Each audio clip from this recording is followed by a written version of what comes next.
On s'intéresse maintenant aux market movers de l'Europe avec Antoine Fraisse-Soulier. Alors Antoine, on parle tout de suite du CAC 40. Oui, c'est vrai que le CAC 40, avec l'arrivée du mois de mai, a un petit peu ralenti c'est la dernière semaine, même si on a eu que le Nasdaq et le S&P 500 qui ont fait de nouveaux plus hauts historiques.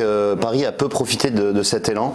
Comme la semaine précédente, le CAC est venu tutoyer les 5600 points sans parvenir à dépasser ce niveau, continuant dans des mouvements de faible amplitude. Et finalement, sur la semaine, le CAC a accusé un repli de 0,37%, donc un léger repli, mais tout de même un repli assez faible. Alors, on va s'intéresser maintenant à deux valeurs bancaires, à commencer par la BNP Paribas. Oui, c'est vrai que BNP a été la première banque française à publier ses résultats la semaine dernière, et finalement, des résultats qui sont sortis supérieurs aux attentes, un bénéfice net qui a bondi de 22% à 1,92 milliard d'euros. Donc on voit que les plans de réduction de coûts engagés par la BNP depuis la fin de l'année dernière commencent à porter ses fruits. Notamment la banque s'est séparée de sa structure de trading pour compte propre, Opera Trading, et a fermé son desk sur matières premières aux États-Unis.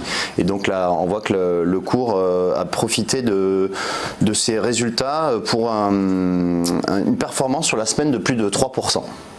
Et alors, qu'est-ce qui s'est passé du côté de la Société Générale maintenant? Et du côté Société Générale, on a aussi eu des résultats qui ont été un peu supérieurs aux attentes, malgré un bénéfice net qui est ressorti en recul de 26% à 631 millions d'euros. On a eu tout de même une bonne surprise du côté du ratio de solvabilité qui est ressorti au-dessus des attentes, ce qui a permis à la Société Générale la semaine dernière de grimper de plus de 3% et revenir sur des niveaux à 29 euros.